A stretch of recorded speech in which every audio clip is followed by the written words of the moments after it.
మనం మహింపరిచి ఉన్నాం కాబట్టి ఏమాత్రం కూడా ఆలస్యం చేయకుండా ప్రార్థన చేసుకుని వాక్య పరిచయలకు వెళ్ళిపోదాం. తలలు వంచని ప్రార్థన చేసుకుందాం. పరిశుద్ధుడైన దేవా, ఈ ఘనమైన శ్రేష్టమైన నామానికి వందనాలయ్యా. రాత్రికాల సమయంలో ఇటు రీతిగా నేను స్తుతించడానికి మహిమపరచడానికి ప్రభువా ఇచ్చిన గొప్ప భాగ్యాన్ని బట్టి నీకు స్తోత్రాలు. ఇదిగో ప్రభువా, వాక్య పరిచయలకు వెళ్ళిచుండగా వాక్యమై నువ్వు మాట్లాడండి. వినగల చెవులను గ్రహించే ఆత్మన ప్రభా కూడి వచ్చిన వారికి వినిచిన ప్రతి ఒక్కరికి దయచేస్తావని, విన్నదాన్ని విన్నట్టుగా వదిలేసేవారుగా కాకుండా దాని అనుసరించి నడుచుకునే భాగ్యం ప్రతి ఒక్కరికి దయచేయమని మా ప్రభును ప్రియ రక్షకుడైన యేసుక్రీస్తు వారి నామంలో ప్రార్థించి వేడుకొనిచున్నాము తండ్రి, ఆమేన్. దేవుడి బిడ్డలారా, దేవుని కృపలో మనమందరము కూడా ఉన్నాము కాబట్టి, దేవుని ప్రణాళిక మన మీద ఉన్నది కాబట్టి ఈరోజు మనము సజీవమైన గుంపులో ఉండడానికి దేవుడు చాలా అవకాశాన్ని ఇచ్చి ఉన్నాడు. ఈ రోజును చూడలేక, ఈ తరుణమును చూడలేక ఎంతోమంది ఏమైపోయారంటే భూగర్భంలో దాగబడి ఉన్నారు. కాబట్టి ఈ అమూల్యమైన మాటలు దేవుడు మాట్లాడడానికి సమసిద్ధమైన వాక్యమైన దేవుడు మనతో మనందరితో మాట్లాడడానికి సమసిద్ధమై ఉన్నాడు. కాబట్టి మనమందరం కూడా క్రమము కలిగి మర్యాద కలిగి దేవుని మాటలు వినడానికి ఆసక్తి కలిగి ఉండాలని ప్రేమపూర్వకంగా తెలియజేస్తున్నాం. దేవుని బిడ్డల మనం జ్ఞానించుకుంటూ వస్తున్నాం. 7 దీప స్తంభాల కొరకు మనం మాట్లాడుకుంటున్నాం. 7 దీపాల స్తంభం అనగా 7 సంఘాలుగా మనకు కనబడుతున్నాయి. ఎవరు చెప్తున్నారంటే ఆత్మ సంఘముతో చెప్తున్న మాట చెవి గలవాడు వినగాక అని చెప్పాడు. కాబట్టి మనం ఏ చెవులైతే కలిగి ఉన్నో ఒకసారి మనం ఆలోచన చేసి దురద చెవులన్నీ కూడా తీసివేసి మన ఆత్మ చెప్పే సంగతులు వినే చెవులు వారిగా ఉండాలని తెలియజేస్తూ మూలపాఠంగా మనం చదువుకుందాం. యోహాను రాసిన ప్రకటన గ్రంథము 2వ అధ్యాయము 6వ వచనము. అయితే ఈ ఒకటి నీలో ఉన్నది నికోలితుల క్రియలు నీవు ద్వేషించుచున్నావు, నేను కూడా వీటిని ద్వేషించుచున్నాను. చూడండి ప్రియ దేవుని బిడ్డలారా, ఈ మాటలు మనం జాగ్రత్తగా పరిశీలించినట్లయితే ఈ మాటలో ఒక తరానికి ఒక కేటగిరీకి చెందిన వ్యక్తులు కనబడుతున్నారు. ఎవరన్నా ఆలోచన చేసినట్లయితే నికోలితులు అనే ఒక కేటగిరీ కనబడుతున్నది. వీరెవరయ్యా అంటే దేవునికి వ్యతిరేకమైన స్వభావమును వ్యత్యాసమును కలిగిన వారిగా కనబడుతున్నారు. ఆలోచన చేయండి ప్రియ దేవుని బిడ్డలారా, వీళ్ళు ఏం చేస్తున్నారయ్య అంటే ఈ పరిస్థితి ఎలాగున్నది అంటే వీళ్ళ జీవన విధానం ఎలాగున్నది అంటే వీరంట వీరు ఏం చేస్తారంటే దేనిని బలపరిచే వారిగా కనబడుతున్నారు అని అంటే చెడి అలవాట్లను చెడి వ్యసనాలను బలపరిచే వారిగా కనబడుతున్నారు. ఎవరు అని ఆలోచన చేసినట్లయితే ఈ నికోలితులు అనే గుంపు వారు. మనం చూసినట్లయితే పరిశీలన చేసినట్లయితే వీరేం చేస్తారంటే దేవునికి వ్యతిరేకమైన స్వభావమును వ్యతిరేకమైన తత్వమును కలిగిన వారు కనబడుతున్నారు. వీరు ఎక్కడా ఉన్నారు అని ఆలోచన చేస్తున్నట్లయితే ఎఫెసీ ప్రాంతంలో ఉన్నవారు. మనం దేని కొరకు మాట్లాడుకుంటున్నాం? 7 దీపస్తంభంలో మొదటి సంఘంగా కనబడుతున్న ఎఫెసీలో ఉన్న ఒక సంఘము కొరకు మనం మాట్లాడుకుంటున్నాం. అక్కడ ఈ ఈ కేటగిరీకి చెందిన వారు కూడా అక్కడ కనబడుతున్న సందర్భాలు ఆలోచన చేయండి ప్రియ దేవుని బిడ్డలారా. వీరి క్రియలను ద్వేషించుచున్నారు, నేను కూడా వీటిని ద్వేషించుచున్నానని దేవుడు చెప్తున్నాడు ఈ మాట. ఎందుకంటే అలా క్రియలు ఎలా ఉన్నాయంటే దేవునికి అనుకూలంగా మట్టికి ఏమాత్రం కూడా లేవు, కానీ ఎలా ఉన్నాయంట వ్యతిరేకంగా కనబడుతున్నాయి. వీరు దేనిని ఎక్కువ బలపరుస్తున్నారని ఆలోచన చేస్తున్నట్లయితే చెడుతనాన్ని చెడుతనాన్ని వీళ్ళు ఏం చేస్తారు అంటే బలపరిచేవారు, చెడుతనాన్ని బలపరిచేవారు. ఇంకా చూసినట్లయితే ఆచారాలను కూడా, లోక సంబంధమైన ఆచారాలను కూడా ఏం చేస్తారంటే ఇలా బలపరిచి అటుల్ని బోధించుచున్నవారు. ఎవరిలో? నికోలితులు. ఆలోచన చేయండి ప్రియ దేవుని బిడ్డలారా, దేవుని మాటను పక్కనెట్టేశారు, దేవునికి విధేయత కలిగి జీవించడం పక్కనెట్టేసి దేనిని బోధిస్తున్నారంటే ఆచారాలను బోధిస్తున్నారంట, ప్రకటిస్తున్న సందర్భాలు. ఒక మాటను చూసి మనం ముందుకు వెళదాం. కీర్తన గ్రంథము 139వ కీర్తన 139వ కీర్తన 21వ వచనంలో మనం చూస్తున్నప్పుడు యెహోవా నిన్ను ద్వేషించు వారిని నేనును ద్వేషించుచున్నాను. చూడండి దేవుని బిడ్డలారా, ఏమంటున్నాడు అక్కడ? నీ ద్వేషించిన వారిని నేను. ఇంకా మనం లోతుకు చూసుకున్నట్లయితే మనం దీన్ని పరిశీలన చేసుకున్నట్లయితే ఇది ఏ కేటగిరీకి చెందిన వారు అంటే అక్కడ ఎఫెసు సంఘాన్ని నడిపించిన వ్యక్తి ఎవరంటే అపోస్తులైన పౌలు గారు. ఈ అపోస్తులైన పౌలు గారు దీన్ని ఏం చేస్తారు అంటే దీన్ని నడిపించిన విధానం మనకు కనబడుతున్నది. దీనికి ఒక ప్రత్యేకత ఉన్నదండి. ఈ ఎఫెసు ప్రాంతానికి ఒక ప్రత్యేకత ఉన్నది. ఈ ఎఫెసు ప్రాంతానికి ప్రత్యేకత ఏంటని ఆలోచన చేస్తున్నట్లయితే ఎఫెసు అనగా సంపూర్ణమైన ఉద్దేశం కలిగిందని అర్థము. ఎఫెసు అన్న మాటకి అర్థం ఏంటంటే, ఎఫెసు అనే పేరుకి అర్థం ఏంటని ఆలోచన చేసినట్లయితే సంపూర్ణ ఉద్దేశము కలిగినదని అర్థం అంట. ఇప్పుడు చూస్తున్నట్లయితే అప్పుడు ఎఫెసు అని పిలిచేవారు, ఇప్పుడు దానిని ఏ విధంగా పిలుస్తారంటే సాలూకు అనే పేరు ఇప్పుడు దానికి పెట్టబడింది. ప్రస్తుత దేవి అనే ఆలయం ఇక్కడ ఉన్నట్టు మనకు కనబడుతుంది. ఒక ఆలయం ఇక్కడ ఉన్నట్టు మనకి కనబడుతూ వస్తుంది. ఆలోచన చేయండి ప్రియ దేవుని బిడ్డలారా, మనం చూస్తున్న విధానం చూసినట్లయితే, మనం పరిశీలించినట్లయితే ఇది ఏం చేస్తారంటే అపోస్తులైన పౌలు గారు ఏం చేస్తారంటే అకుల్లాను ఫిజికల్లాను ఆ ప్రాంతానికి తీసుకెళ్ళకపోవడానికి కారణం ఏంటి అంటే అక్కడ ఆచారమైన భక్తిని చేయువారు ఎక్కువగా ఉన్నారు. మంత్రదండము కలిగిన వారు ఎక్కువ అక్కడ ఉన్నట్టు మనకు కనబడుతున్నది.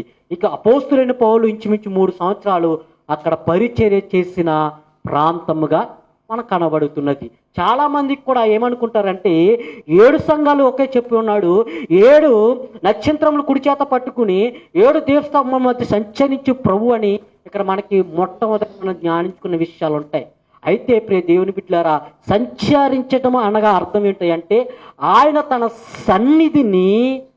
సన్నిధిలో కదిలించేవాడని అర్థం మనకు కనబడుతుంది. సంచరించేవాడు అంటే ఇంకా చూసినట్లయితే 7 దీపస్తంభాల మధ్య 7 దూతలు, 7 సంఘాలు అనగా 7 దూతలని మనకు కనబడుతున్నాయి కదా. ఈ 7 దూతలు ఎవరికి సాదృశ్యంగా కనబడుతున్నారంటే సంఘ కాపురులకు సాదృశ్యం. ఆలోచన చేయని ప్రియ దేవుని బిడ్డలారా, 7 దూతలు అనగా దేనికి సాదృశ్యం అంటే సంఘ కాపరులు 7 దూతలు కూడా. ఆలోచన చేయండి, ఇట్టి స్వభావం కలిగి తత్వం కలిగి ఆనాడు గొప్ప పరిచర్య జరిగించే ప్రాంతంలో ఏ బోధ కనబడుతున్నది అంటే ఇక్కడ నికోలాయిల బోధ. ఇది ఎలా ఉందంటే క్రియలు ఎలా ఉన్నాయని ఆలోచన చేసినట్లయితే దేవునికి విరోధముగా. ఎవరికి విరోధముగా అంటే అండి దేవునికి విరోధముగా కనబడుతున్నది. ఎందుకు కనబడుతున్నది దేవునికి విరోధముగా ఆలోచన చేసినట్లయితే కొన్ని విషయాలు మనం స్పష్టంగా లోతుగా ధ్యానించుకుందాం. ఎందుకు ఆలోచన చేసినట్లయితే ఇక్కడ చాలా మంది ఈ ఎఫెసు సంఘంలో, ఎఫెసులో ఉన్న సంఘము గురించి, ఎఫెసులో ఉన్న పరిస్థితి, ఇక్కడ ఆ కాలమందు క్రీస్తు మార్గము గూర్చిన విషయాలు చల్లారిపోయి పరిస్థితులు కను తెచ్చుకున్నాయంటే ఇప్పుడు ఆనాడు క్రీస్తుని కొరకు సువార్త ఏమైపోయిందంటే చల్లారిపోయినట్టు కనబడుతుంది. మనకి రిఫరెన్స్ మనం కోడ్ చేసుకున్నట్లయితే అపోస్తుల కార్యాలు 19వ అధ్యాయము 23వ వచనం ఒకసారి చూడండి. 19వ అధ్యాయము 23వ వచనము. ఆ కాలమందు క్రీస్తు ఆదాయం తగ్గిపోవడం వల్ల ఈ అల్లరిని కొని తెచ్చుకున్నట్టు మనకి కనబడుతుంది. ఎందుకయ్యా ఆదాయం తగ్గిపోతుందంటే అప్పటికి ఏమైంది అంటే మనం లోతుగా దీని విషయాలు మనం పరిశీలన చేస్తే కనుక, దీని లోతుగా మనం ఒక్కసారి మనం చూసుకుంటే కనుక వీరంతా ఈ ప్రజలందరంతా కూడా ఏం చేసేవారంటే ఆదాయం తగ్గడానికి కారణం ఏంటి, అల్లర్లు కలగడానికి కారణం ఏంటి అంటే ఈయన చేసే వృత్తి ఏంటి అంటే వెండి విగ్రహాలను ఏం చేసేవారంట. ఈ వెండి విగ్రహాలు చేయడం వల్ల ఈ వెండి విగ్రహాలు చేసి ఎక్కడికి సమర్పించేవారు, గుళ్ళకి సమర్పించేవారు.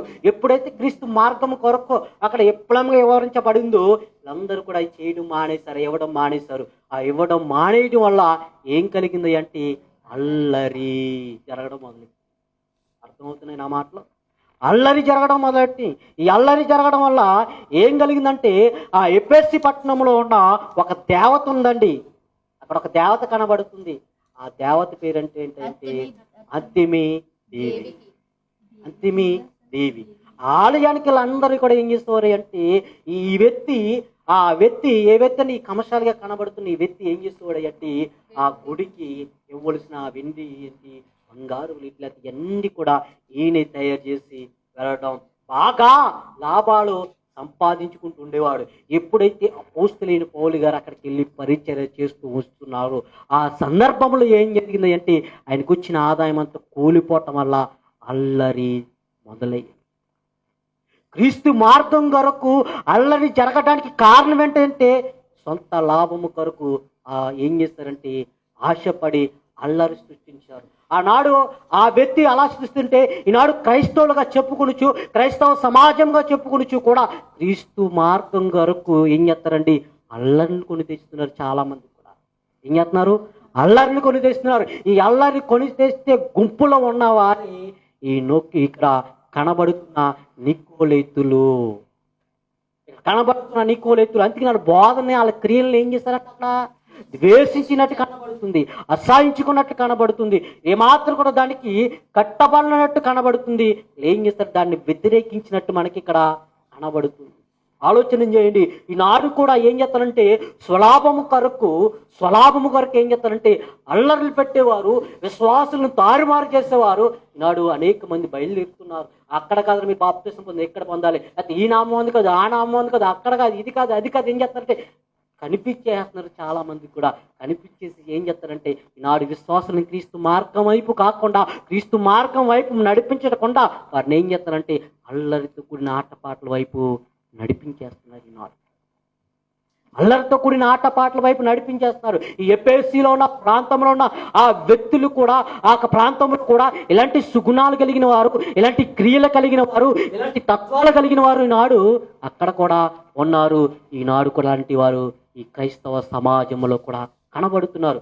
రెఫరెన్స్ మనం చూసుకుని మనం ముందుకెళ్తాం. ప్రియ దేవుని బిడ్డలారా, ఈ అపోస్తుల కార్యాలు 20వ అధ్యాయము 29వ వచనం చూడండి.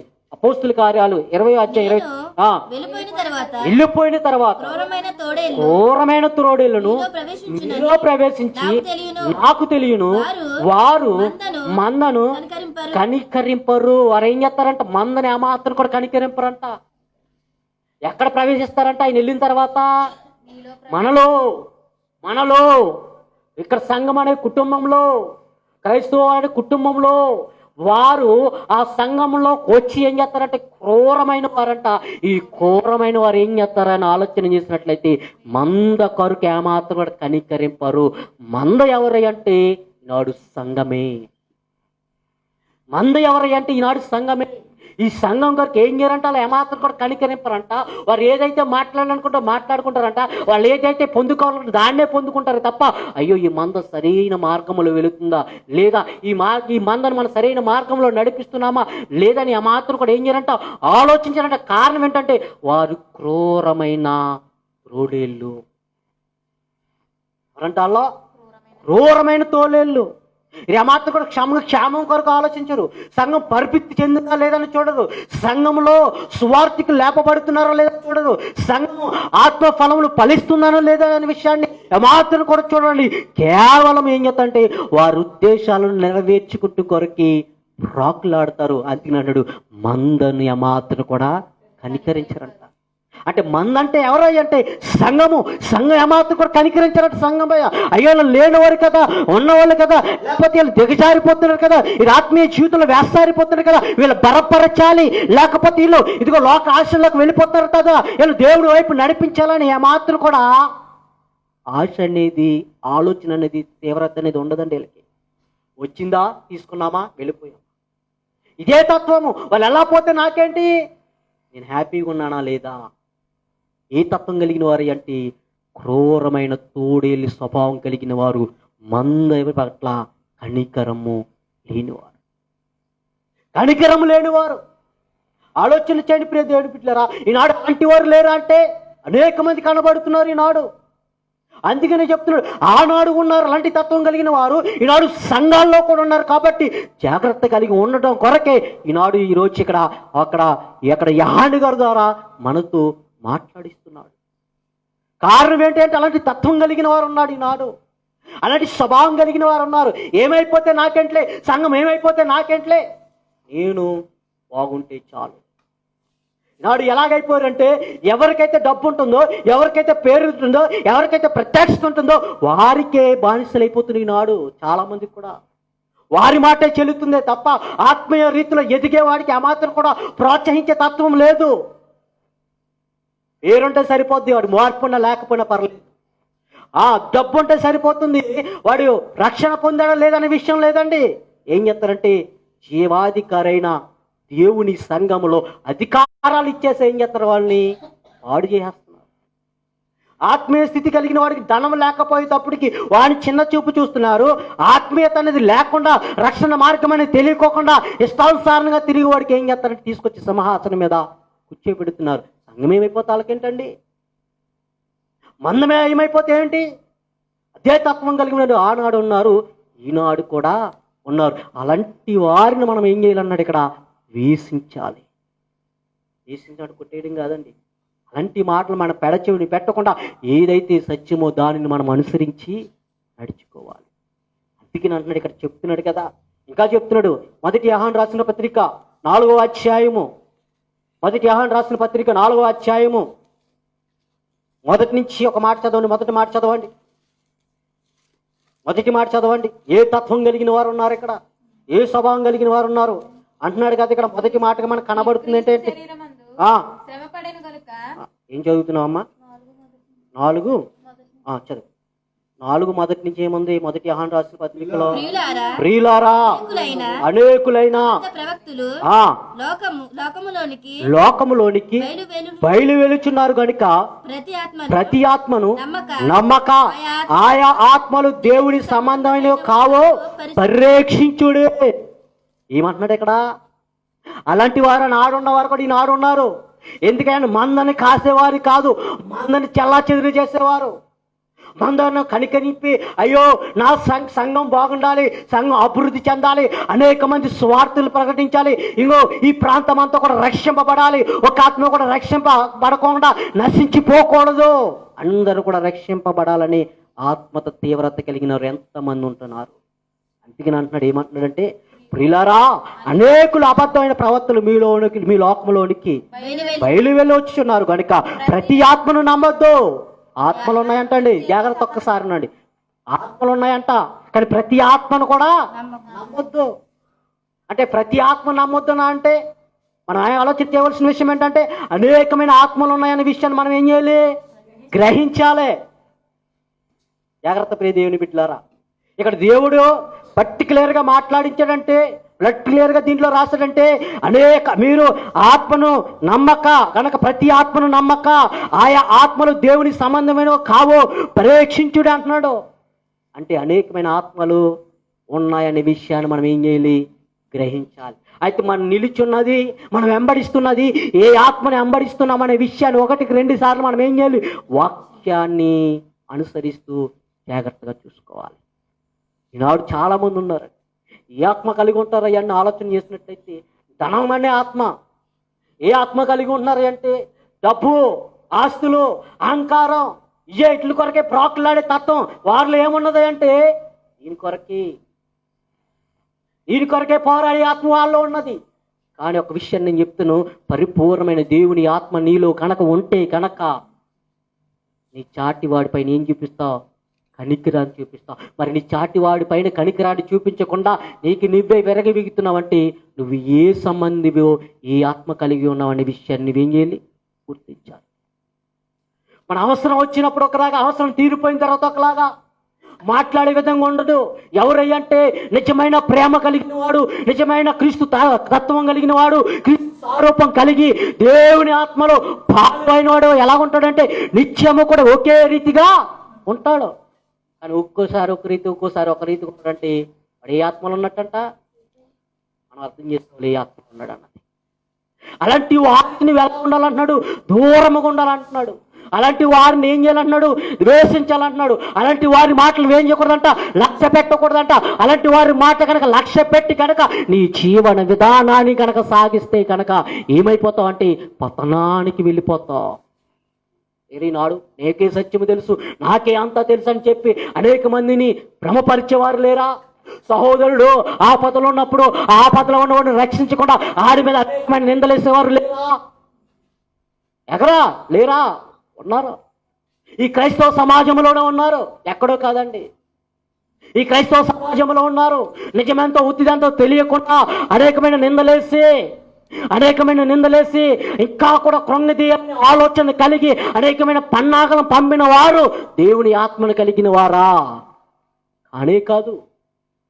ఇలాంటి వారిని మనం ఏం చేయాలంటే అలాంటి వారి మాటను పెడచెవిని పెట్టేసి దేవుని మాటకి ఏం చేయాలంటే చెవి ఎగ్గేవారిగా మనం ఉండాలి తప్ప ఏదో చెప్తున్నాడు కదా, చేస్తున్నాడు కదా, నేనే జ్ఞానవంతుడు అంటున్నాడు కదా అని వారి మాటకి కనుక మనం లోబడితే కనుక అగాధములకు మనం వెళ్ళిపోతామనే విషయాన్ని గ్రహించాలి.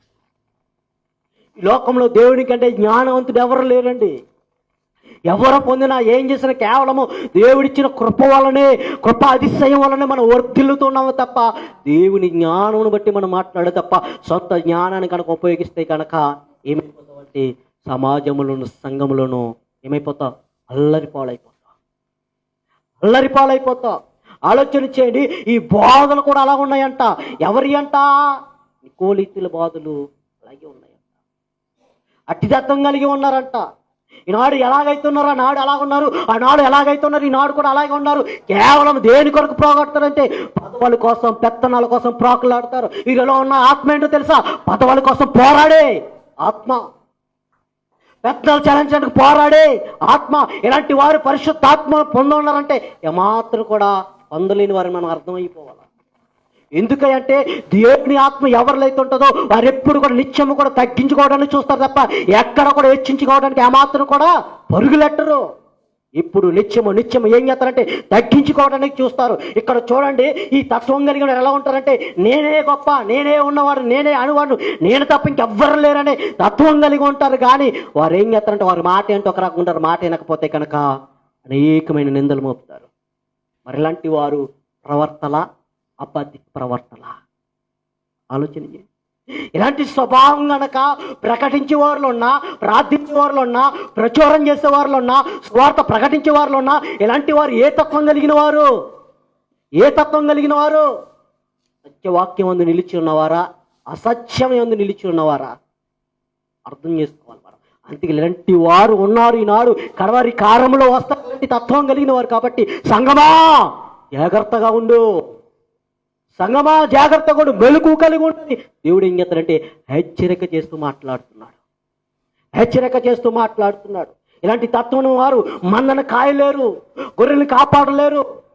ఏం చేస్తారు అంటే పోతే పోని ఆత్మల తీవ్రత అనేది ఏమాత్రం కూడా వారిలో ఉండదు. ఆత్మల తీవ్రత అనేది ఏమాత్రం కూడా ఉండదు. ఎవరిలో అంటే ఈ తత్వం కలిగిన వారిలో, మందల మీద కనికరం చూపిన వారిలో నిజంగా చూసినట్లయితే ఇంకెలా ఉండంటే అబద్ధ ప్రవర్తనలు. దేవుని కాదండి, వారిని ఏం చేస్తారంటే గొప్పలు చెప్పుకుంటూ ఉంటారు. అలా గొప్పలు చెప్పుకుంటే హేరోదు పరిస్థితి ఎలాగైపోయింది తెలుసా? అలాగైపోతుంది. హేరోదు ఏమైపోయాడు? ఏదో మాట్లాడేటప్పటికి అయ్యి బాబా జనులందరూ కూడా ఏమైపోయారంటే అయ్యో ఇది దేవుని స్వరమే కానీ ఇంకేది కాదన్నాడు. ఏది కాదని ఇలా అన్నిటప్పటికి ఏవో హెచ్చించుకునేటప్పటికి ఏమైపోయాడు? దేవతలు వచ్చి మొత్తం దేవుని కంటే ఎక్కువగా మనం ఎవ్వరు కూడా హెచ్చించుకోకూడదండి. దేవుని స్థానాన్ని కనుక మనం దొంగిలించాలని చూస్తే కనుక అదే గతి పడుతుంది అనడానికి సాదృశ్యం అక్కడ. ఆలోచన చేయండి. ఇలాంటి వారు లేరు ఆయన ఆడంటే సమాజంలో ఉన్నారు. ఇలాంటి వారు ఏ కేటగిరీ అంటే నికోలెత్తి బోధన క్రియలు కలిగిన వారు. అలాంటి వారు వస్తారు కాబట్టి జాగ్రత్తగా ఉన్నాడు. ఇంకా చూసినట్లయితే అంటున్నాడు 2 కొరింథీ రాసిన పత్రిక 11వ అధ్యాయము 13వ వచనం ఒకసారి చూడండి. అట్టివారు క్రీస్తు యొక్క అపోస్తుల వేషము ధరించుకున్న వారై ఉండి దొంగ అపోస్తులను మోసగాండ్రులను పనివారినై ఎలా ఉన్నారంట? దొంగ అపోస్తులను మోసగాండ్రులను పనివారినై ఉన్నారంట. మరి అపోస్తులు ఎలా ఉన్నారు అంటే ప్రతి విషయములు కూడా ఫలితం ఆశించకుండా, లాభం ఆశించకుండా దేవుని కొరకు ప్రాణాన్ని ఇవ్వడానికి కూడా వెనకాడలేదు. మరి ఈనాడు అపోస్తులు ఎలా ఉన్నారు? ఈనాడు అపోస్తులు అని చెప్పుకొనిచిన వారు ఎలా ఉన్నారు? ఉన్నారండి ఆలోచించి. సహోదరుడు సేవకుడు మాట్లాడుతున్నప్పుడు నేను విన్నాను. ఆయనంట మీటింగ్ పెట్టినప్పుడంట, సభలు పెట్టినప్పుడంట నాకు వచ్చి వెళ్ళి చేస్తే వస్తా, నాకు ఏసీ రూమ్ బుక్ చేస్తేనే వస్తా, నాకు అన్ని సౌకర్యాలు ఉండాలి, సౌకర్యం లేకపోతే నేను ఏమనలేను. సేవకుడు అక్కడ కన్వీనర్గా ఉండి సంఘాన్ని అక్కడ సభ పెడుతున్నప్పుడు అక్కడ అనుభవించిన బాధను, తన జీవితంలో జరిగిన విషయాలన్నింటినీ కూడా చెప్తున్నప్పుడు నాకు చాలా బాధ కలిగింది. ఎందుకనయ్యా అంటే ఆనాడు అపోస్తులు ఎక్కడా కూడా నేను వస్తాను యేసు రూములో రెడీ చేయను అనలా, ఎందుకంటే నేను వస్తాను రుచికరమైన ఆహారం పెట్టను అని చెప్పలా చెప్పారు. అపోస్తులు ఎక్కడైనా మాట్లాడరు ఆ విషయం కొరకు. ఆఖరి వస్త్రం కొరకు కానీ, కూటి కొరకు కానీ, నివాసం కొరకు కానీ దేని కొరకు కూడా వెళ్ళి చూగడగలేదు. ఈనాడు ఎలాంటి వారు అడుగుతున్నారంటే ఏ తత్వం కలిగిన వారు? ఏ అపోస్తులలో? దొంగ అపోస్తులా లేకపోతే నిజమైన అపోస్తులా? పేరు ముందు అపోస్తులని పెట్టుకుంటున్నారు, చేసే అన్ని కూడా ఎలా ఉన్నారంటే మోసకాండ్రగు పన్నివారైపోతున్నారు వీళ్ళందరూ కూడా. దేవుడు రక్షణకు ఉచితంగా ఇచ్చాడు. ఉచితంగా ఇస్తే ఆ ఉచితంగా ఇచ్చిన రక్షణను, ఉచితంగా ఇచ్చిన ఆ మాటలను నువ్వు ఉచితంగా ప్రకటించలేకపోతున్నావంటే ఏంటని అర్థం? నీ స్వలాభం కొరకు చేసుకున్నావు, నీ స్వలాభం కొరకు నువ్వు ప్రాకులాడుతూ దేవుని మార్గాన్ని అల్లరి పాలు చేస్తున్నారు. చాలా మంది దేవుని మార్గాన్ని అల్లరి పాలు చేస్తున్నారు. ఆ లక్ ఏంటంటే నేను పిలిచిన సేవకులు ఎవ్వరు కూడా మనీ డిమాండ్ లేదని. నేను పిలుస్తున్న సేవకులు ఎవ్వరు కూడా అంత ఇవ్వండి ఇంత ఇవ్వండి ఎవ్వరు కూడా అడగరు. డేట్ చెప్పమంటారు, డేట్ చెప్తాం, వచ్చేస్తారంటే. ఆలోచన చేయండి ప్రియ దేవుని బిడ్డలారా. మనము ఏది చేసినా సరే 1-2 సార్లు ఆలోచించాలి. ఈనాడు క్రైస్తవ సమాజం ఎలాగైపోతుందంటే బ్రాండ్ను చూస్తుందే తప్ప భారాన్ని చూస్తలేదు. ఒక బ్రాండ్ని చూస్తుంది, ఒక నేమ్ బ్రాండ్ని చూస్తుంది, ఆ నేమ్ బ్రాండ్ని చూస్తుంది తప్ప ఇలా భారం ఉన్నదా వీరిలో? ఆత్మల కొరకు భారం ఉన్నదా అనే విషయాన్ని మర్చిపోతే అది గుర్తించలేదండి. దేని కొరకంట? బ్రాండ్. ఎందుకంటే ఆ బ్రాండ్ ఉంటేనే జనం వస్తారు, బ్రాండ్ లేకపోతే జనం రారు. జాగ్రత్తగా ఉండండి ప్రియ సంగమా. దేవుడు చెప్పిన అలాంటి వారి కొరకు నువ్వు ప్రాకులాడొద్దు, కానీ ఆత్మల భారం కలిగి ఎవరైతే ఉంటారో వారిని పిలువు. గొప్పలకి వెళ్ళి అప్పులు తెచ్చుకోవడం, పోస్టులను ఉంటారు, వార్తలను ఉంటారు, కానీ వీళ్ళు ఎలా ఉన్నారంటే ఆ పేరు తగ్గ జీవితాలు ఉన్నాయంటే ఈనాడు చాలా మంది కూడా లేరట్టు మాదిరిగా. ఏమైపోతున్నారు అంటే ఈ నికోలెతుల బోధలుగా, ఈ నికోలెతుల క్రియలు కలిగిన వారుగా చాలా మంది తయారైపోతున్నారు. ఆత్మల భారం కలిగిన వారు చాలా అరుదు. మహనీయులు కొంతమంది ఉన్నారండి, మహనీయులు ఉన్నారు. ఆ మహనీయులు ఉండటం వల్లే ఈరోజు ఎలాగైనా మనం సువార్త అందింపబడుతుంది. నాడు క్రైస్తవత్వం ఇంకా బ్రతికున్నదంటే కారణం కొంతమంది ఉన్నారు సత్యము కొరకు ప్రాణాలు ఇచ్చేవారు, ఆత్మల భారం కలిగిన వారు ఉన్నారు కాబట్టి ఇంకా కూడా క్రైస్తవత్వం బతికున్నది. ఆలోచన చేయని ప్రియ దేవుని పిల్లరా, నువ్వు దేని లక్ష్య పెడతావు ఒకసారి ఆలోచించి. నికోలెత్తు బోధల కొరకు నువ్వు పరిగెడుతున్నావా? దేని కొరకు పరిగెడుతున్నావు?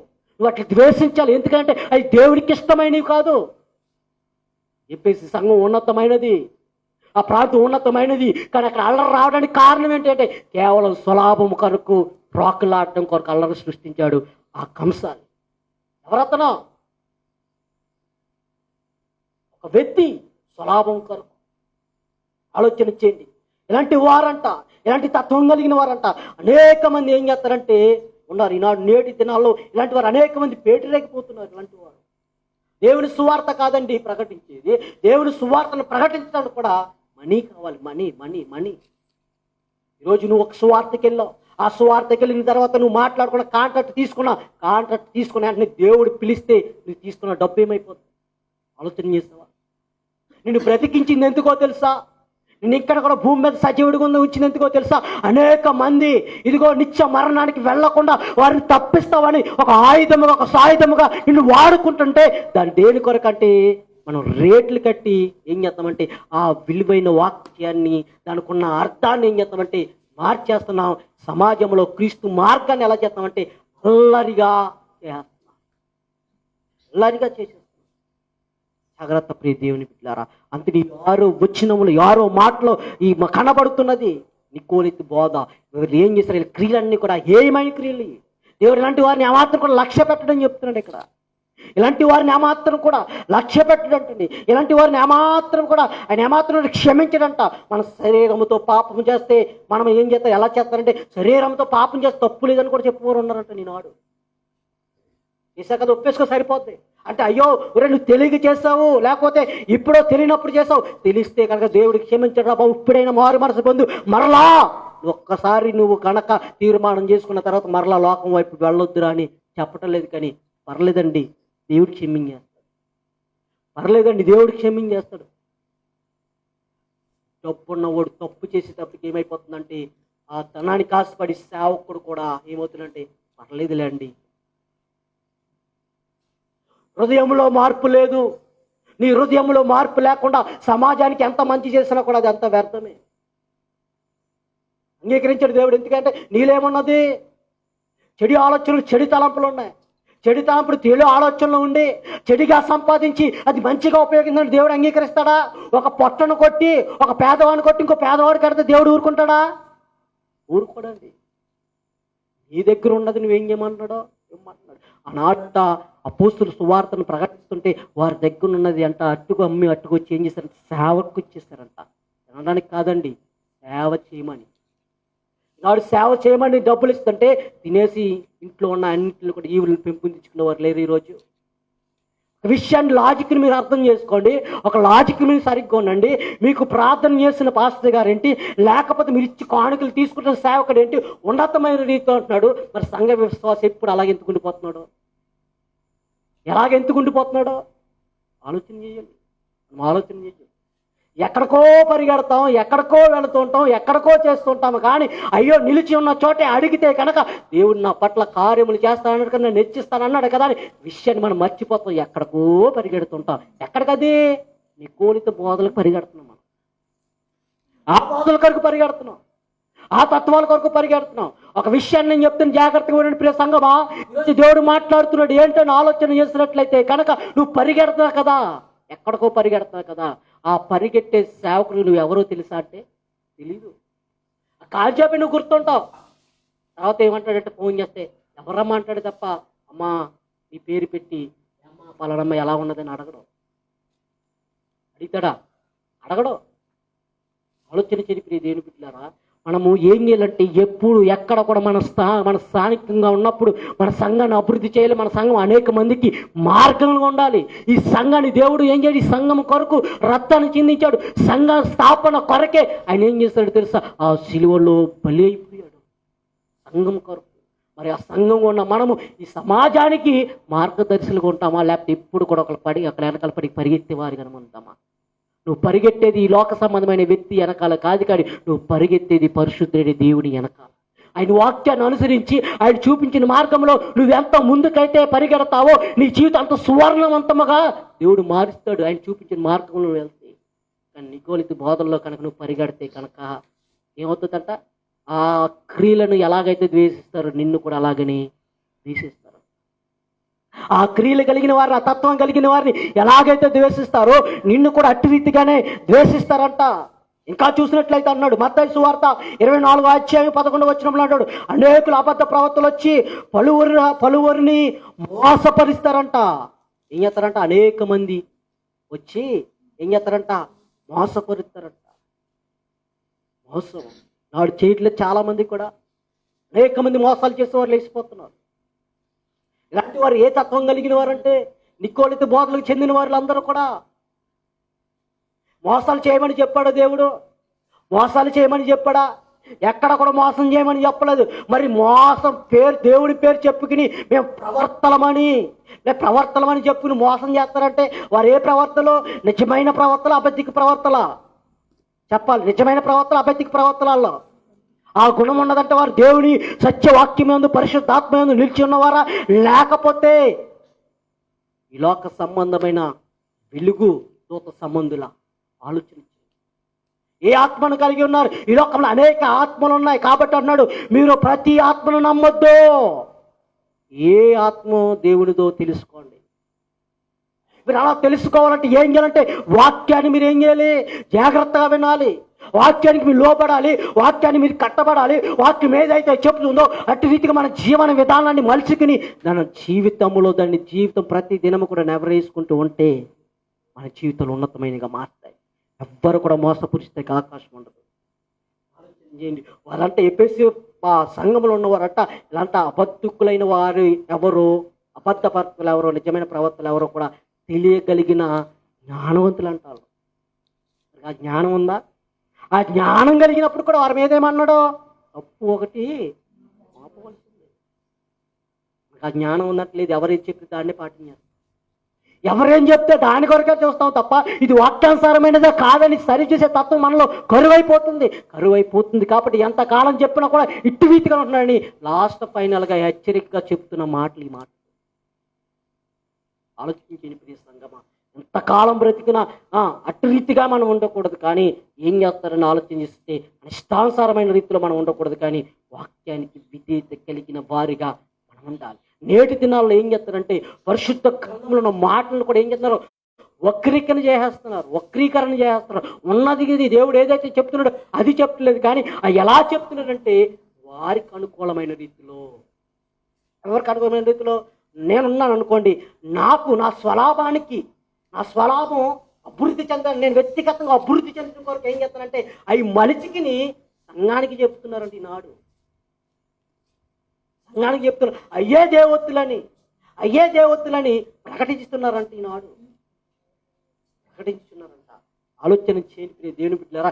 బిడ్డలు ఇచ్చేది ఎవరండి? గర్భఫలాన్ని ఇచ్చేది ఎవరు? మన జీవితంలో ఈరోజు సజీవులు అంటే మనం కారణం ఎవరండి? దేవుడే కదండి. ఈనాడు కొత్తగా వినపడుతుందంటే నా దగ్గరికి రాకపోతే ఇలాగే జరుగుతుందని, నా మాట వినకపోతే ఇలాగే జరుగుతుందని. ఎవరి మాట వినాలి? మనం దేవుని మాట వినాలా లేకపోతే మనుషుల మాట వినాలండి? దేవుని మాట వినాలా మనుషుల మాట వినాలా? కొత్త వార్తలు నీకు ఆశ్చర్యం కలుగుతుంది. దేవుడు మన కొరకు ప్రాణం పెడితే, మన కొరకు రక్తాన్ని చిందించి మన కొరకే త్యాగం చేశాడు. అంతేకాకుండా నా ఆజ్ఞ లేనిది నీ తన నుంచి వెంటుకు కూడా రాలరా బాబు అని చెప్పిన దేవుడు. మనం ఆయన మాట అంటే కార్యాలు జరుగుతాయి. కానీ ఈ లోక సంబంధమైన మాట అయినప్పటి కార్యాలు ఆగిపోతాయి అంటాం. చాలా అందుకని క్రీస్తు మార్గాన్ని ఏం చేస్తున్నారంట? అల్లరి చేస్తున్నారంట. క్రీస్తు మార్గాన్ని ఏం చేస్తున్నారని కనిపించింది అక్కడ? అల్లరి చేస్తున్నాడు. అల్లరి చేయడానికి కారణం ఏంటంటే ఇలాంటి స్వభావం కలిగిన వారు. మరి ఇలాంటి స్వభావం కలిగిన వారు దేవుని ప్రవర్తన. వీరిలో ఏ బాధ ఉన్నది? ఏ క్రియలు ఉన్నాయల్లో? నికోలితి క్రియలు కదయ్యి, నికోలితి క్రియలు కదలి. అలా ఎవరి క్రియలు అక్కడ దేవుడు ద్వేషిస్తాడు చూడండి. అక్కడ 6వ వచనం చూడండి. అదే ప్రకటన గ్రంథము 2వ అధ్యాయం 6వ వచనం చూడండి. అయితే ఈ ఒకటి నీలో ఉన్నది నికోలితులు క్రియలు నీవు ద్వేషించుచున్నావు, నేను కూడా ద్వేషించుచున్నాను. చూడండి ప్రియ దేవుని బిడ్డలారా, అంటే ద్వేషించారంట. వాళ్ళలో ఉన్న లక్షణం ఏంటంటే ద్వేషించే లక్షణం ఉంది. ఎవరి ప్రవర్తనలో ఎవరు అబద్ధ ప్రవర్తలు, ఎవరు అపోస్తులు కదా ద్వేషి అవన్నీ కూడా పరిశీలించగల తత్వం ఉంది. ఈనాడు ఏమైపోయింది మనకి? చాలా మంది కూడా లేదు. వాళ్ళలో ఉన్న మంచి లక్షణాలు కూడా చెప్తున్నాడు ఇక్కడ. వారిలో ఉన్న చెడు లక్షణాలు మాట్లాడాడు, మంచి లక్షణాలు కూడా అక్కడ దేవుడు ఐడెంటిఫై చేసి మాట్లాడుతున్నాడు. ఆ ఏపీసీ ప్రాంతంలో ఉన్న సంఘంలో ఉన్న లక్షణాల కోసం ఆలోచన చేయండి. ఈనాడు మనం కనిపెడుతున్నాం అటు రీతిగా మనం వింటున్నామా? ఒక వ్యక్తి జాగ్రత్తగా వినేది దేవుని బిడ్డలారా, ఒక వ్యక్తి మనం వాళ్ళ దగ్గర వెళ్ళిన చోపు కూడా శుభవచనాలు పలికి వారి దగ్గర నుంచి వచ్చిన తర్వాత శాపవచనాలు పలుకుతున్నారంటే మనం అర్థం చేసుకోవాలి. ఏంటని ఏమైనా అర్థం చేసుకోవాలి? అర్థం చేసుకోవాలి. ఒక వ్యక్తి వారితో కలిసి ఉన్న చోపు కూడా నువ్వు గొప్పవాడు ఉన్నవాడు అంటారు. వారి దగ్గర నుంచి వచ్చిన తర్వాత నా మాట లేదు కాబట్టి అయిపోయింది, నా దగ్గర రాలేదు కాబట్టి అయిపోయిందంటే మరి ఏ ఆత్మను కలిగి ఉన్నట్టు? ఇప్పుడు దాకా విన్నారు కదమ్మా, ఏ ఆత్మను కలిగి ఉన్నట్టాలో? ఇప్పుడైనా మేలుకోనండి. మన మనుషులు కాదు అనుసరించేది, మనుషుల మాట కాదు అనుసరించేది. ఈ మాటలు బట్టి నువ్వు గ్రహించవలసింది ఏంటో తెలుసా? ఇలాంటి నీకోలైతే క్రియలు కలిగిన వారు సమాజంలో ఉన్నారు కాబట్టి ఈరోజు నా కొరకు మన కొరకు మాట్లాడనే విషయాన్ని గ్రహించాలి. ఈ మాటలు బట్టి మనం చాలా చాలా చాలా చాలా ఎలా ఉండాలంటే చాలా జాగ్రత్త కలిగి ఉండాలి. ఈ విషయంలో కనుక జాగ్రత్త కనుక కలిగి లేకపోతే కనుక మనం ఏమైపోతామంటే మన ఆత్మీయ జీవితము, ఆధ్యాత్మిక జీవితాన్ని ఎక్కడికి పతనానికి వెళ్ళిపోయే మార్గంలో వెళ్ళిపోతాం. ఏమైపోతుందంటే కలవరం పెట్టేస్తారు. తెలుసా? కలవరం పెట్టేస్తారు. ఎలా కలవరం పెడతారు అంటే ఎలా పోయేటప్పటికి నువ్వు రాలేదు కాబట్టి ఇది వచ్చింది, ఫలాంది నీకు వస్తుంది. మనం ఏం చేస్తామంటే దాన్ని ఎదిరించాలా, ఇది నిజమా కాదని దేవుని దగ్గర పరిశీలించడం కాదు, కానీ ఇంటికాడ ముసుకేసుకుని అవునా అనంటే ఆలోచన చేస్తాం. ఆ ఆలోచన నుంచి ఇంకో ఆలోచన వస్తా. ఆ ఆలోచన ఎప్పుడైతే వచ్చిందో, రెండో ఆలోచన అయితే ఎప్పుడైతే వచ్చిందో అప్పుడు వస్తాడు ఎవడాడు? అతను కూడా దొరికాడు నాకు ఇడోని దొరికిందో ఏమో పర్లా అనుకుంటాడు. అక్కడి నుంచి మొదలు పెడతాడు నీతో ఆడుకుంటాం. ఆడుకుంటాం ఎక్కడికి వెళ్ళిపోతాం అంటే అయిపోతుంది జీవితం. ఎప్పుడైనా మేలుకొనండి సంగమా. దేవుడు చెప్తున్నాడు ఎఫెసీ సంఘంలో ఉన్న ఏపీసీ ప్రాంతంలో ఉన్న సంఘంలో మంచి లక్షణాలు చెప్పాడు, చెడు లక్షణాలు కూడా చెప్తున్నాడు. మరి మీలో ఈ దీంట్లో ఉన్న చెడు లక్షణాలు మీరు వదిలేయండి, మంచి లక్షణాలు మీరు ఏం చేయాలంట పాటించాలి. ఈ తత్వం కలిగి ఉండాలి. ఇంకా మనం చూసినట్లయితే ఒక విషయాన్ని నేను చెప్తాను. ఎప్పేసి ఇక్కడ సంఘంలో నికోలితుల క్రియలు ద్వేషించడానికి కారణం ఏంటి అంటే ఈ నికోలితు అనే మాట ఎక్కడి నుంచి వచ్చిందంటే గ్రీకు మాట. ఈ నికోలితు అనే మాట ఎక్కడి నుంచి వచ్చిందంటే గ్రీకు మాట. దీనికి మనం చూసినట్టయితే 2 పదాలు కలిగి ఉన్నది. ఈ మాట 2 పదాలు కలిగి ఉన్నది. ఒకటేంటని ఆలోచన చేసినట్లయితే లోపరుచుకునుట, రెండోది అంటే ప్రజలు. అంటే ఈ 2 కలిపితే ఏంటంటే ప్రజలను లోపరుచుకునుట. ఏం చేస్తారు వాళ్ళందరూ కూడా ఎలాంటి చెప్పి ఏం చేస్తారంటే ప్రజలను లోపరుచుకుంటున్నారు తప్ప దేవుని వైపు నడిపించడం లేదండి. అర్థమైంది ఇప్పుడు దాకా చెప్పింది. వీళ్ళందరూ కూడా ఇప్పుడు వరకు చెప్పబడిన వారందరూ కూడా ఏం చేస్తున్నారు ప్రజలను లోపరుచుకుంటున్నారే తప్ప దేవుని వైపు నడిపించడం లేదండి. నికోలితు అనే మాటకి అర్థం ఏంటో నేను ఆలోచన చేసినట్లయితే లోపరుచుకునుట. ఎవరిని? ప్రజలను. అందరూ కూడా ఇప్పుడు వరకు చెప్పబడిన వారందరూ కూడా ఏం చేస్తున్నారంటే లోపరుచుకుంటాక చెప్తున్నారు తప్ప దేవుని వైపు నడిపించడానికి ఏమాత్రం కూడా పూనుకుంటలేదు, పరిగెట్టలేదు, ఏమాత్రం గట్ల కొరకు ప్రోకలాట్లా ఆ తత్వం కలిగి ఉన్నారు. ఇంకా మనం చూసినట్లయితే దేవుని బిడ్డలో ఒక మాట మనకు కనబడుతున్నది. మొదటి పేతురు గ్రంథము, మొదటి పేతురు రాసిన పత్రిక 2వ అధ్యాయము 4వ వచనము చూడండి. చూసినట్లయితే వీళ్ళందరూ ఏమైపోతారంటే ఎలాగున్నారు సంఘం మీద అధికారం కలగడానికి, సంఘం మీద అధికారం చెలాయించడానికి, సంఘం మీద పెత్తనాలు చెలాయించడానికి ఇంకా ఏం చేస్తున్నారంటే ఇష్టానుసారమైన జీవితం జరిగి మేమే గొప్పవారు, మాకే చదువు ఉన్నది, మేమే ఏది మాట్లాడినా చెల్లితదని తత్వం కలిగిన వారు చాలా మంది కూడా ఉంటున్నారు. అలాంటి వారికి సూటుగా దేవుడు మాట్లాడుతున్నాడు. చదవండి ఆ మాట. మనుషుల చేత విసర్జింపబడినను దేవుని దృష్టికి ఏర్పరచబడినది అమూల్యమైనను సజీవమైన రాయగు ప్రభువునెద్దకు వచ్చి వారై. చూడండి ఇక్కడ అంటున్నాడు కదా, ఇక్కడ దేవుని వాక్యం అంటుంది, ఇదిగో ఎవరు వచ్చి పెత్తనాలు చేస్తారని బాధపడొద్దు, ఎవరు నిన్ను కృంగదీశారని బాధపడొద్దు, ఎవరు నిన్ను కలవర పెట్టేవారుగా ఉన్నారని బాధపడొద్దు. కానీ దేవుని వాక్యం ఏమని చెప్తుందో అంటే మనుషుల చేత విసర్జింపబడినను దేవుని దృష్టికి ఏర్పరచబడి వాడందును అమూల్యమును సజీవమైన రాయగు ప్రభువునొద్దకు వచ్చిన వారై ఉండాలంట. యేసుక్రీస్తు ద్వారా దేవునికి అనుకూలమును ఆత్మ సంబంధమైన బలి అర్పించుటకును పరిశుద్ధ యాజకులుగా ఉండుటకును మీరు సజీవమైన రాళ్ళ వల నుండి ఆత్మ సంబంధమైన మందిరముగా కట్టబడి ఉన్నారు. ఏ మందిరముగా కట్టబడి ఉన్నారు? ఆత్మ సంబంధమైన మందిరముగా. ఎవరంట? మీరు. రక్షింపబడిన వారందరూ కూడా ఏం చేశారంటే ఆత్మ సంబంధమైన సంఘముగా మందిరముగా కట్టబడి ఉన్నారు. ఆ ఆత్మ సంబంధమైన మందిరంగా కట్టబడిన సంఘముతో దేవుడు మాట్లాడుతున్నాడు. ఆలోచన చేయని దేవుని బిడ్డలారా, ఎవరం ఇక్కడ? అందరూ సమానమే.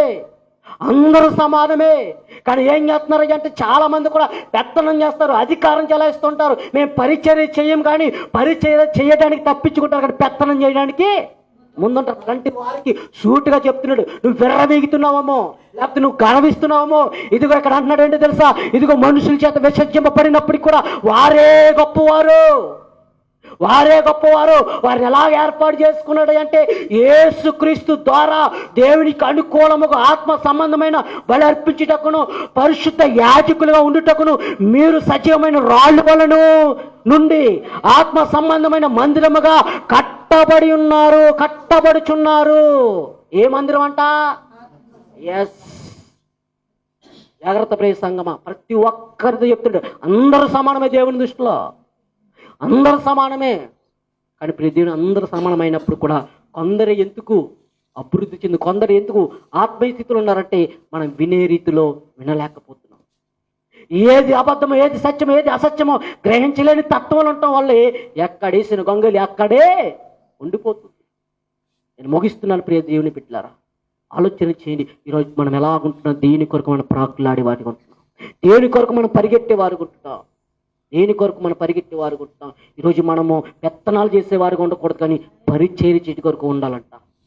నేను చెప్తున్నాను ఈ మాటను బట్టి ఒక విషయం చెప్తున్నాను. మీలో ఎవ్వరు కూడా ఎలా ఉండకూడదంట, బోధకులు అవ్వకూడదు, సేవకులు అవ్వాలి. బోధకులు అవ్వడానికి ఎవ్వరు కూడా చూడొద్దు, సేవకుడు అవ్వాలి. సేవకుడు ఏం చేస్తాడు తెలుసా? సేవకుడు స్టేజీ మీద ఉన్న పని చేస్తాడు, స్టేజీ దిగినా పని చేస్తాడు. బోధకుడు అనుకో స్టేజీ మీద ఉందని చెప్పి పని చేస్తాడు, కానీ కిందకు వచ్చిన తర్వాత పని చేయడు. కానీ దేవుడు కోరుకున్నది ఎలాంటి వారినో తెలుసా? ఆఖరికి ఈరోజు ఇక్కడ ప్రకటిస్తున్నా సరే, ఇక్కడ బోధిస్తున్నా సరే, వెళ్ళి రెండు రోజులు కడగాలంతే. సంఘక్షేమం కోరి మంద మీద కనికరం పడినాడు ఎవడైనా సరే సంఘం అభివృద్ధి కొరకే చూస్తాడే తప్ప వాడు అభివృద్ధి కొరకు ఏమాత్రం కూడా చూడడు. సంఘం మీద ఆత్మల తీవ్రత కలిగి భారం కలిగిన ఎవరైనా సరే ఎలా ఉంటారంటే సంఘం అభివృద్ధి చెందాలి, ఆత్మలు రక్షింపబడాలి, అనేక దేవుని వైపు నడిపించాలి.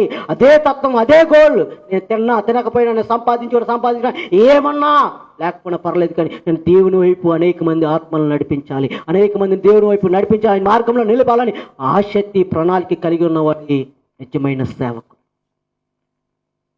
నిజమైన తత్వం, ఆత్మీయ తత్వం కలిగిన సత్యవాక్యం ముందు నిలిచిన్నవాడు. ఒకవేళ తత్వం లేకుండా ఉన్నాడంటే, కనుక స్వలాభం కొరకే ప్రాకులాడుతున్నాడంటే ఆయన బోధకుడు తప్ప సేవకుడు కానీ కాదు. దేవుడు ఎవరు కావాలంటున్నాడు? సేవకులు కావాలి. యేసుక్రీస్తు వారు ఈ లోకానికి వచ్చి సేవ చేశారండి. మనం ఏపాటివారమండి?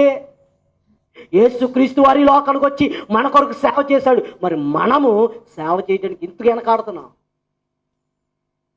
స్టేజ్ వచ్చారు చాలా మంది కూడా, ఎవ్వరు ఆడినప్పుడు అయ్యా ఒకసారి తుడుచుకోనంటే రెండని చెప్తారు. ఇక్కడ కాదండి, కొన్ని పరిస్థితులు చూస్తూ ఉంటాం. సేవకుడు వచ్చి తుడుచుకుంటున్నా కూడా అలా నిలబడేవారు ఉన్నారు. ఇంకా కూడా కొన్ని ప్రాంతాలు అయ్యో సేవకుడు తుడుచుకుంటున్నాడు కదా అని లేదు. కొంతమంది సేవకులు ఎవ్వరు లేకపోయినా వచ్చే వరకు బయటే కూర్చునే సేవకులు ఉన్నారు చాలా మంది. అయ్యో ఇంకా రాలేదు కదా సంఘ బిడ్డలు, మనం వచ్చి అన్ని చోట చేసుకుంటే బాగుంటుంది అన్నవారు కూడా లేరు. అటు ఉన్నారు, ఇటు ఉన్నారు. అంతే అన్నాడు, మీ క్రియలు నికోలితి వాళ్ళు ఉండవద్దు, వారిలాగా ఉండవద్దు, ఆత్మ తీవ్రత కలిగిన వారిగా ఉండాలి. ఎందుకంటే అందరూ కూడా సమానమే. ఇంకా చూద్దాం ప్రియ దేవుని బిడ్డలారా.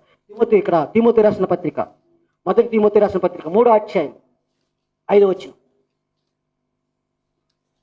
3వ అధ్యాయం 5వ వచనంలో, ఎవరైనాను తన ఇంటి వారిని ఏలనరక పోలినడలా అతడు దేవుని సంఘమును ఎలాగూ పాలించును.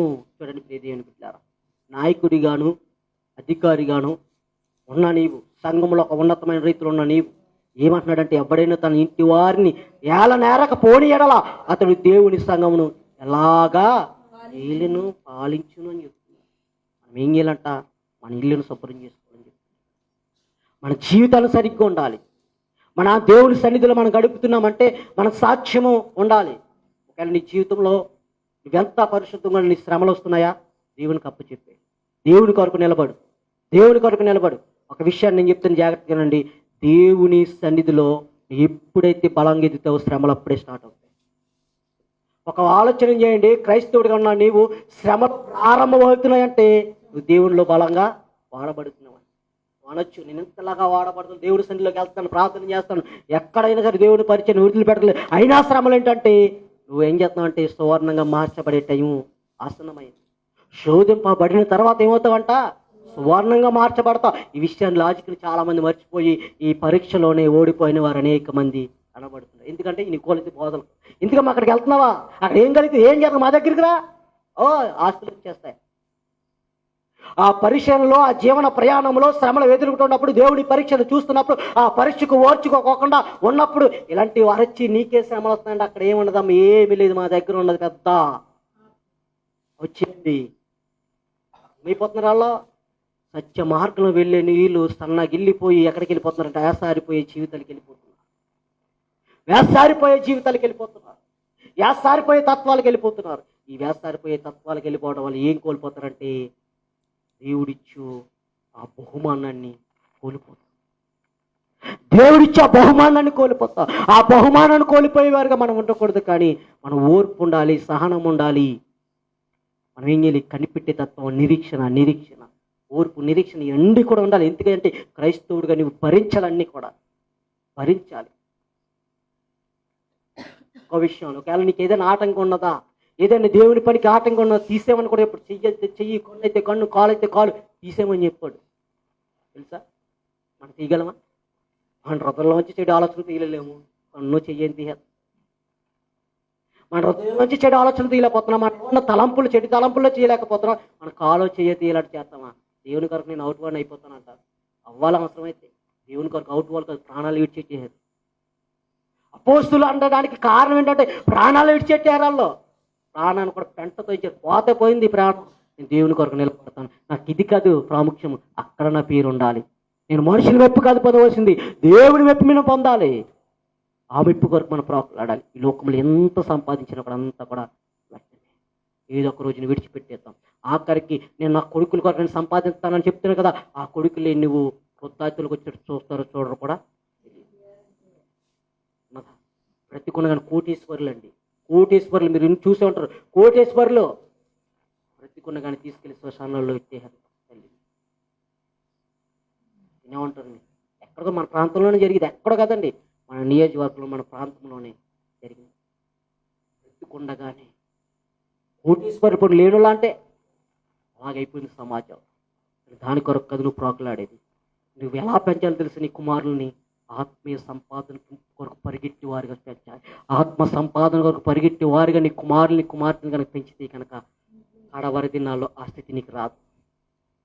ఈరోజు ఆ స్థితి రాబడండి కారణం ఏంటి తెలుసా? స్థితి కొని తెచ్చుకున్నారంటే చాలా కారణం ఏంటి తెలుసా? వారికి పుట్టిన కానించి కూడా అది సంపాదించాలి, ఇది సంపాదించాలి, అది చేయాలి, ఆడు అలాగ ఉండాలి కదా, నువ్వు కూడా అలాగ ఉండాలంటున్నారు. కానీ అయ్యో ఇదిగో దేవుడు ఈ మార్గాన్ని చూపించాడు, ఈ మార్గాన్ని వెళ్ళరా, ఇదిగో పాస్టర్ గారు కూడా వెళ్ళరా, లేకపోతే ప్రార్థన జరిగింది బైబిల్ ఎట్టుకుని వెళ్ళరా అని చెప్పి వారు కరువైపోతున్నారు. ఎక్కడికంటే ఆడు సంపాదిస్తున్నారు కదా, వెళ్ళాడు కూడా అలాగే అతడు మేడ కట్టాడు కదా, వాళ్ళే మేడ కట్ట అంటున్నారే తప్ప అయ్యో వీళ్ళు దేవుని సువార్త వినరా, దేవుని వాటికెళ్ళి చర్చిలో పరిచర్య చెయ్యి, సేవకులు సహకరించి సేవకులతో పాటు సువార్తలో ప్రకటించు, ఒకనొక దినం నిన్ను కూడా వాడుకుంటాడని చెప్పేవారు ఉన్నారంటే లేదు.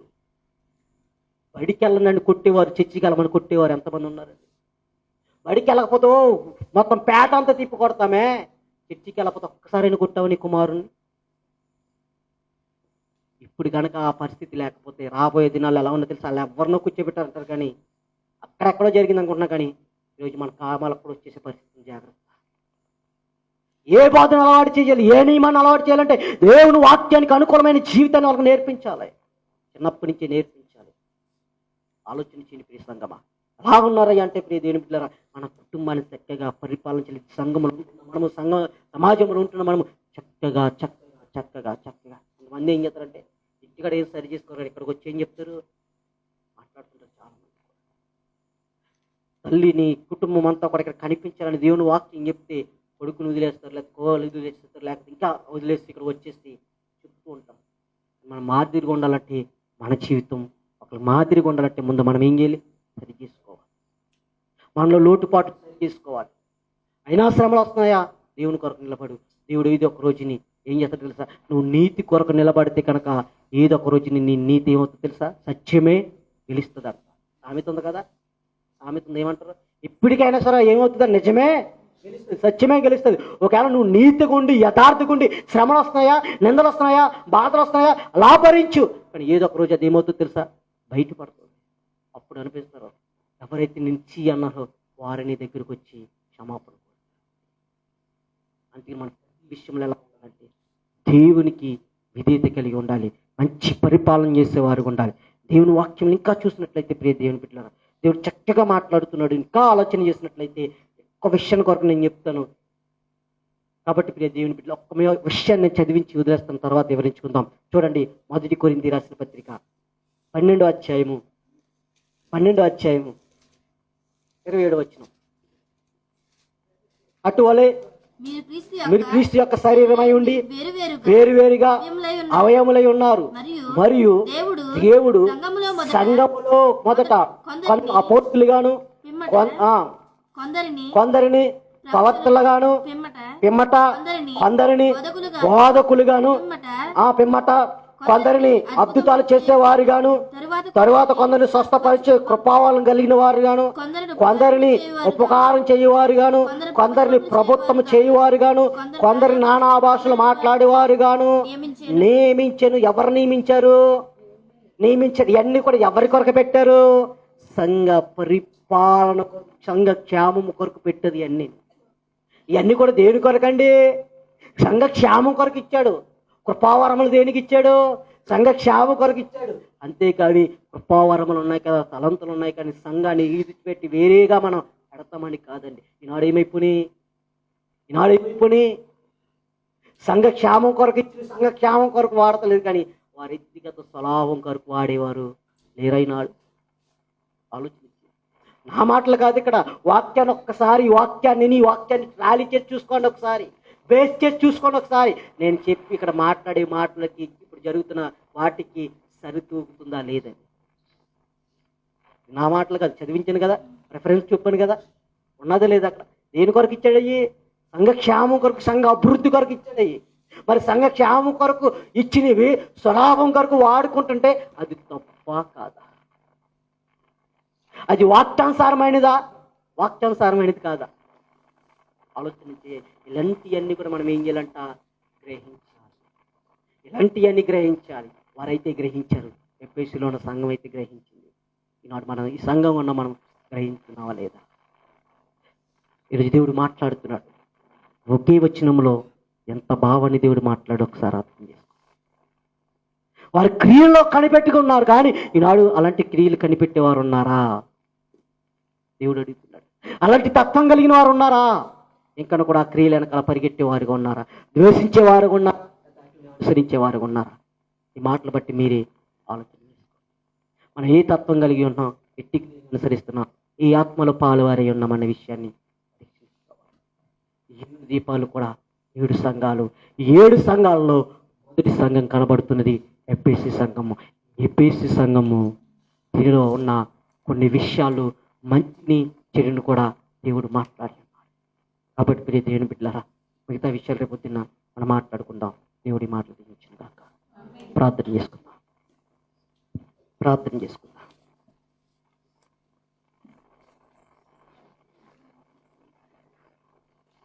పరిశుద్ధుని దేవా, నీ ఘనమైన శ్రేష్టమైన నామానికి వందనాలు. ఇంతవరకు ప్రభా వాక్యమై మాతో మా అందరితో మాట్లాడే విధానం బట్టి నీ స్తోత్రాలు ప్రభా. ఇదిగో ప్రభా, ఎఫెసీలో ఉన్న సంఘంలో ఏ తత్వాలు అయితే ఉన్నాయో, ఎలాంటి వారు ఉన్నారో ప్రభా మాట్లాడినాం. కానీ వారు ఎవరిని వ్యతిరేకించారో ప్రభా, దేనిని సరి చేశారో, దేన్ని సరి చేసుకోలేదో కొన్ని విషయాలు మాతో మాట్లాడున్నాం. అవును.